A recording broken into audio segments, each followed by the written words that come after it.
नमस्कार, स्वागत आहे तुमचं माझ्या यूट्यूब चॅनलमध्ये, ज्याचं नाव आहे स्वामी भक्ती मराठी। आज आहे 7 जानेवारी 2025, वार आहे मंगळवार। तर आजपासून शाकंभरी नवरात्रीला सुरुवात झाली आहे।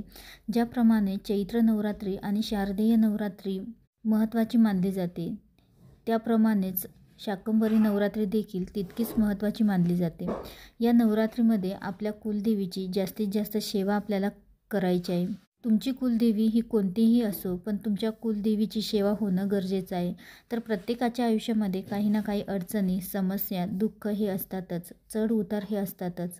आणि या सर्वांमधून बाहेर निघण्यासाठी आपण अनेक उपाय देखील करत असतो। आपल्या घरासाठी आपण या सर्व गोष्टी करत असतो। तर या सर्व समस्या सुटण्यासाठी आपल्याला या नवरात्रीमध्ये रोज सकाळी आपल्या कुलदेवीसमोर ही एक वस्तू आपल्याला ठेवायची आहे। तर ती कोणती वस्तू ठेवायची आहे, तर हेच आपण या व्हिडिओमध्ये बघणार आहोत। तर व्हिडिओ स्किप न करता संपूर्ण बघा आणि जे कोणी नवीन असेल या चॅनलवरती तर सबस्क्राईब करा। तर बघा, नवरात्रीमध्ये आपल्या कुलदेवीची आपल्याला जास्तीत जास्त सेवा करायची आहे। आणि या 7 ते 13 जानेवारीपर्यंत आपल्याला या दिवसांमध्ये आपल्याला आपल्या कुलदेवीची होईल तितकी जास्तीत जास्त सेवा आपल्याला करायची आहे। आणि यासोबतच आपल्याला हा एक उपाय देखील करायचा आहे। तर हा उपाय कोणीही करू शकतं, स्त्री पुरुष मुलं अगदी कोणीही करू शकतं। पौष शुक्ल अष्टमीपासून ते पौष पौर्णिमेपर्यंत शाकंभरी नवरात्री उत्सव साजरा केला जातो। तर ही गुप्त नवरात्री म्हणून ओळखली जाते। तर ही नवरात्री 7 जानेवारी ते 13 जानेवारीपर्यंत असणार आहे। म्हणजे 7 ते 13 जानेवारीपर्यंत आपण ही नवरात्री साजरी करणार आहोत। तर या दिवसामध्ये तुम्ही अखंड दिवा देखील लावू शकता। घरामध्ये सुख शांती राहण्यासाठी, नवरा बायकोचं भांडण होत असेल तर ते कमी होण्यासाठी, मुलं ऐकत नसतील तर यासोबतच एखादा व्यसनी व्यक्ती तुमच्या घरामध्ये असेल किंवा आजारपण घरामध्ये असेल, नोकरी व्यवसायामध्ये चांगलं यश मिळण्यासाठी, तर या सर्व गोष्टींसाठी आपल्याला हा दिवा आपल्या देवघरामध्ये आपल्या कुलदेवीच्या नावाने लावायचा आहे। त्यासोबतच कुलदेवीची सेवाही आपल्याला करायची आहे। काही मंत्र स्तोत्र पठण करायचे आहे किंवा पठण करणं शक्य नसेल तर तुम्ही श्रवण देखील करू शकता।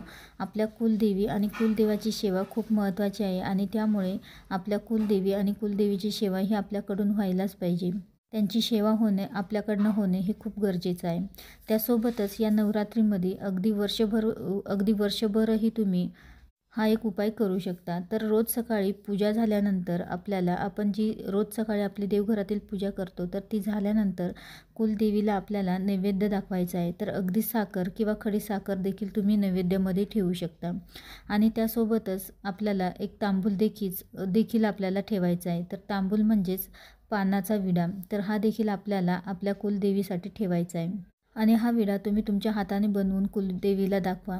तुमची जी इच्छा असेल तर ती इच्छा बोलायची आहे। तुम्ही किती दिवसांसाठी हा विडा तुम्ही ठेवणार आहे, वर्षभर, 8 दिवस, महिनाभर, जितके दिवस तुम्ही ठेवणार असाल तितके दिवस तसं बोलायचं आहे। यासोबतच ज्यासाठी तुम्ही हा विडा अर्पण करत आहात तर ते देखील आपल्याला सांगायचं आहे। तुमची एखादी इच्छा असेल ती पूर्ण होण्यासाठी किंवा घरामध्ये एखादा आजारी व्यक्ती असेल तर तो त्या आजारपणातून बाहेर निघण्यासाठी, जे काही असेल तर त्यासाठी ते आपल्याला बोलायचं आहे। आणि आम्हाला या संकटातून बाहेर काढा असं बोलायचं आहे। आणि तो विडा सकाळी अर्पण केल्यानंतर संपूर्ण दिवसभर आपल्याला तो तिथेच ठेवायचा आहे। आणि दुसऱ्या दिवशी सकाळी देवपूजा झाल्यानंतर तो विडा आपल्याला, जो घरातील आजारी व्यक्ती असेल तर त्या आजारी व्यक्तीला आपल्याला खायला द्यायचा आहे। तर अगदी थोडासा दिला तरीही चालेल।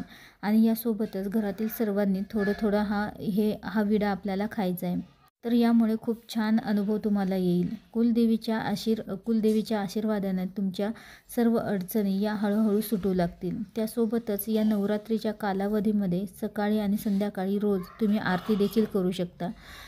तर तुमच्या कुलदेवीची आरती तुम्हाला करायची आहे तर प्रथम गणपती बाप्पांची आरती करायची आहे, त्यानंतर कुलदेवीची आरती करा। किंवा कुलदेवीची आरती माहीत नसेल तर तुम्ही दुर्गे भारी, तर ही आरती केली तरीही चालेल। यासोबतच कुलदेवीचा जो मंत्र असेल, तुमची जी कुलदेवी आहे तर तिचा जो मंत्र असेल तर तो मंत्र देखील तुम्ही 108 वेळा किंवा 11 माळी तुम्ही जप करू शकता। जितका तुम्ही जप कराल तितका छान अनुभव तुम्हाला मिळेल। आणि तुमच्या मनातील जी इच्छा असेल तर ती इच्छा बोलून दाखवा। आणि कुलदेवीचा मंत्र माहीत नसेल तर तुम्ही 9/9 मंत्राचाही जप करू शकता. तर अवश्य या शाकंभरी नवरात्रीमध्ये तुम्ही 7 जानेवारी ते 13 जानेवारीपर्यंत तुमच्या कुलदेवीची अवश्य सेवा करा आणि त्यासोबतच हा उपाय देखील करून बघा. नक्कीच तुमच्या ज्या काही अडचणी संकट असतील तर त्या कमी होतील आणि तुमच्या कुलदेवीचा आशीर्वाद तुमच्यासोबत कायम राहील. व्हिडिओ आवडला असेल तर लाईक करा, कमेंट करा, शेअर करा आणि सबस्क्राईब करा. श्री स्वामी समर्थ.